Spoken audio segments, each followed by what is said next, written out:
Masa Malaysia ambil alih teraju pimpinan ASEAN pada tahun 2025, situasinya agak unik. Di satu pihak, ini peluang keemasan untuk menyerlah di persada dunia. Tapi di pihak lain, ia satu tugas yang boleh kata hampir mustahil dengan pertaruhan yang sangat tinggi.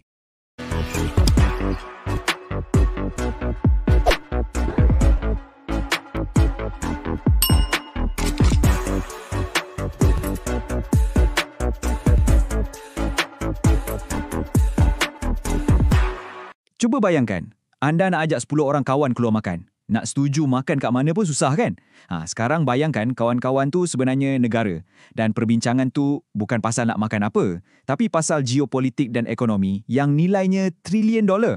Inilah dia cabaran utama bila jadi pengurusi ASEAN. Prinsip teras yang menyukarkan keadaan ini dikenali sebagai cara ASEAN. Maksudnya, tak boleh campur tangan hal ehwal dalaman negara anggota dan setiap keputusan perlukan persetujuan 100%. Ada seorang penganalisis ni cakap, benda ni macam cuba bela kucing guna penyepit. Memang kena sangat. Tak heranlah kalau ada kemajuan, selalunya ia bergerak sangat-sangat perlahan. Walaupun dengan semua cabaran ni, Malaysia tak main selamat.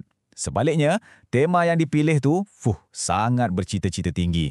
Keterangkuman dan kemampanan. Ini bukan setakat slogan tau. Ia macam satu janji. Janji untuk cuba selesaikan isu-isu paling besar di dunia dan pada masa sama, pastikan tak ada siapa pun yang tertinggal. Okey, jadi dengan semua cabaran tu, macam mana prestasi Malaysia sebenarnya? Jom kita tengok dulu senarai kejayaannya. Sebab di sebalik semua kerumitan ni, ada beberapa kemenangan yang memang jelas dan patut kita raikan. Kemenangan yang paling besar untuk tema keterangkuman ni adalah sesuatu yang kita dah tunggu selama 2 dekad. Akhirnya, Timor Leste secara rasmi masuk jadi anggota ASEAN yang ke-11. Ini bukan sekadar hal pentadbiran tau. Ini momen bersejarah yang melengkapkan peta keluarga besar Asia Tenggara kita. Lepas tu, tiba-tiba datang satu kejayaan yang tak siapa sangka. Malaysia berjaya jadi orang tengah untuk Perjanjian Damai Kuala Lumpur yang selesaikan pertikaian sempadan berdarah antara Thailand dengan Kemboja. Penganalisis panggil ni satu rampasan kuasa diplomatik yang tulen. Ini bukti yang ASEAN kalau kena dengan pimpinannya memang boleh selesaikan masalah dalaman sendiri. Dalam bab ekonomi pula, ada lagi satu pencapaian besar. Malaysia berjaya lock rundingan penting untuk Perjanjian Rangka Kerja Ekonomi Digital ASEAN atau DEFA. Nak tahu apa maksudnya dalam bahasa mudah? Ini buka pintu untuk ekonomi digital serantau yang nilainya boleh cecah 2 trilion dolar menjelang 2030. Besar gila angka tu. Tapi kan, mungkin kemenangan paling strategik, paling besar impaknya bukan jadi kat rantau kita, tapi kat pentas dunia.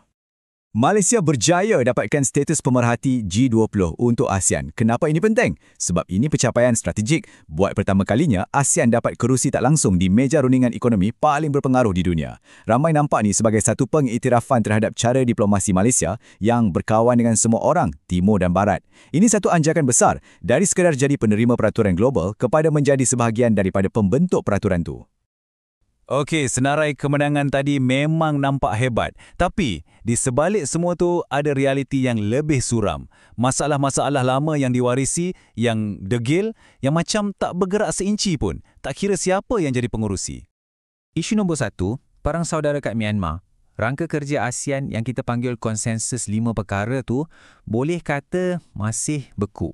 Jurang antara apa yang tertulis atas kertas, macam hentikan keganasan, dengan apa yang jadi kat sana sangat-sangat besar. Boleh kata kemajuan hampir tak ada. Dan ini membawa kita kepada kritikan paling tajam terutamanya daripada kumpulan hak asasi manusia. Mereka cakap, cukuplah dengan dialog, sekarang masa untuk bertindak. Kegagalan di Myanmar ni boleh dikatakan bayang-bayang paling besar yang menyelubungi pengurusian kali ini. Cerita yang sama juga untuk isu geopolitik paling panas kat rantau kita, Laut Cina Selatan. Ya, Malaysia berjaya pastikan perbincangan terus berjalan. Tapi, ada tak kejayaan besar untuk wujudkan kod tata laku yang betul-betul sah dan kuat? Tak ada. Fakta yang kod ni dah hampir siap sejak tahun 2002 lagi tu dah cukup menceritakan segalanya kan? Jadi, apa kesimpulannya? Dengan rekod yang bercampur baur macam ni, ada kemenangan besar, tapi ada juga masalah yang tak selesai-selesai. Macam mana kita nak bagi grade untuk kepengurusian Malaysia? Yang menariknya, pakar-pakar pun tak sependapat. Ada yang kata ini satu masterclass diplomatik. Ada pula yang kata ini cuma helah yang bijak untuk alih perhatian. Pandangan mereka yang berbeza-beza ni sebenarnya sangat menarik untuk kita faham apa yang berlaku. Secara asasnya, ada 3 cara orang tafsirkan prestasi Malaysia. Pertama, ada yang bagi grade B+ yang padu, pencapaian yang baik walaupun dalam keadaan susah. Kedua, ada yang panggil ia triage diplomatik, satu pendekatan pragmatik. Dan yang ketiga, pandangan paling kritikal, melabelkannya sebagai gambit harimau. Jom kita bedah satu-satu. Taksiran gambit harimau ni yang paling sinis. Ia berpendapat yang semua kemenangan besar yang nampak gah tu sebenarnya satu strategi yang dirancang. Tujuannya untuk alihkan perhatian dunia daripada kegagalan ASEAN dalam krisis keselamatan paling besar di rantau kita, iaitu Myanmar. Pandangan yang lebih pragmatik pula dipanggil triage diplomatik. Pandangan ni cakap, Malaysia ni bijak. Mereka sedar yang mereka takkan boleh selesaikan perang saudara kat Myanmar. Jadi apa yang mereka buat? Mereka tukar definisi kejayaan. Daripada fokus pada penyelesaian politik yang mustahil, mereka alih fokus kepada tindak balas kemanusiaan yang lebih realistik dan boleh dicapai. Okey, lepas kita tengok semua kemenangan, kegagalan dan perdebatan ni, apa sebenarnya legasi yang ditinggalkan? Apa pengajaran paling penting yang boleh kita ambil dari semua ni? Dan inilah dia, intipatinya. Kejayaan Malaysia sebenarnya bukan sebab ia berjaya baiki kelemahan-kelemahan ASEAN, tapi sebab ia sangat bijak bermain mengelilingi kelemahan tu. Malaysia tak ubah peraturan permainan, tapi ia bermain dengan sangat baik dalam sistem yang sedia ada untuk menang di mana-mana yang boleh. Jadi, kat laporan akhirnya lebih kurang macam ni, Malaysia memang cemerlang dapatkan kemenangan-kemenangan strategik yang beri impak global. Ia juga berjaya uruskan krisis-krisis sedia ada supaya tak jadi lagi teruk. Jadi keputusannya, grade A untuk penganjuran dan diplomasi, tapi mungkin B- dalam bab menukar kata-kata kepada tindakan sebenar yang mengikat. Dan mungkin petikan ni paling tepat gambarkan realiti memimpin ASEAN hari ni. Kadang-kadang, bila tak ada bencana berlaku, itu sendiri dah satu kejayaan. Mungkin matlamatnya bukan lagi untuk selesaikan semua masalah. Tapi cukuplah sekadar untuk pastikan keadaan tak jadi lebih huru-hara.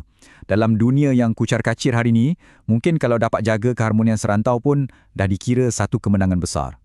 Dan soalan inilah yang mungkin akan tentukan hala tuju ASEAN lepas ni. Adakah peranan utamanya dah berubah daripada sebuah badan yang selesaikan masalah kepada hanya sebagai pengurus kestabilan dalam dunia yang makin tak menentu? Itulah persoalan besar yang ditinggalkan untuk kita semua fikirkan bersama.